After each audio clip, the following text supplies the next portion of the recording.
ব্যাপক আকারে ধরপাকড় চলছে ট্রাম্প প্রশাসনের অভিবাসী বিতরণ প্রক্রিয়া দ্রুত ও লক্ষ্যমাত্রা পূরণে ইমিগ্রেশন অ্যান্ড কাস্টমস এয়ারফোর্সমেন্টের আইসে নতুন জনবল নিয়োগ ও প্রশিক্ষণ দিয়ে প্রস্তুত করা হচ্ছে। দ্রুত সময়ে নতুন নিয়োগকৃতদের প্রশিক্ষণ শেষে আধুনিক সরঞ্জাম, বিশেষ টিম এবং আইনগত কৌশল নিয়ে অভিযানে নামবে আইস এর এমন পরিস্থিতি অভিবাসী সম্প্রদায়ের আতঙ্ক আরও তীব্র হচ্ছে। বিস্তারিত জানাচ্ছেন SH পলাশ। যুক্তরাষ্ট্রে ট্রাম্প প্রশাসনের কঠোর ইমিগ্রেশন ক্র্যাকডাউনে উদ্বেগ উৎকণ্ঠার মধ্যেই আরও ব্যাপক আকারে অবৈধ অভিবাসী ধরপাকড় ও বহিষ্কারের প্রস্তুতি নিচ্ছে ইমিগ্রেশন অ্যান্ড কাস্টমস এনফোর্সমেন্ট আইস।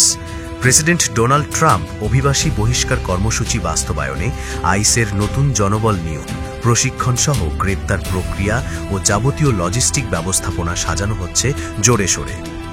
কংগ্রেস ইতিমধ্যে বিশাল বাজেট $৭৬.৫ বিলিয়ন বরাদ্দ দিয়েছে, যা ব্যয় করা হবে আইস সদস্য নিয়োগ, যাবতীয় লজিস্টিক ব্যবস্থাপনা ও আইস ডিটেনশন সেন্টারের সম্প্রসারণে। অবৈধ অভিবাসী বিতরণে এমন বরাদ্দ যুক্তরাষ্ট্রের ইতিহাসে সর্বোচ্চ। যুক্তরাষ্ট্রে অবৈধভাবে অবস্থানরত অভিবাসীদের সন্ধান ও গ্রেপ্তার কার্যক্রম দ্রুত লক্ষ্যমাত্রা পূরণে প্রস্তুত করা হচ্ছে আইসকে। বর্তমানে ৬৫০০ আইস সদস্য রয়েছে।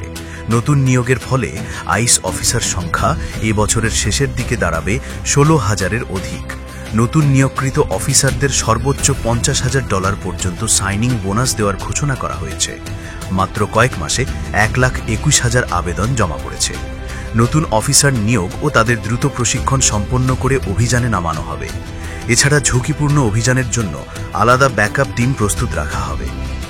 ট্রাম্প প্রশাসনের দৈনিক ৩,০০০ অবৈধ অভিবাসী গ্রেপ্তারের লক্ষ্যমাত্রা পূরণে প্রশিক্ষণ, আধুনিক সরঞ্জাম, বিশেষ টিম এবং আইনগত কৌশল নিয়ে নতুন রূপে অভিযানে নামবে আইস এজেন্টরা।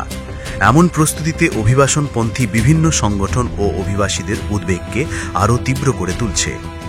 SH পলাশ, টাইম টেলিভিশন, নিউ ইয়র্ক।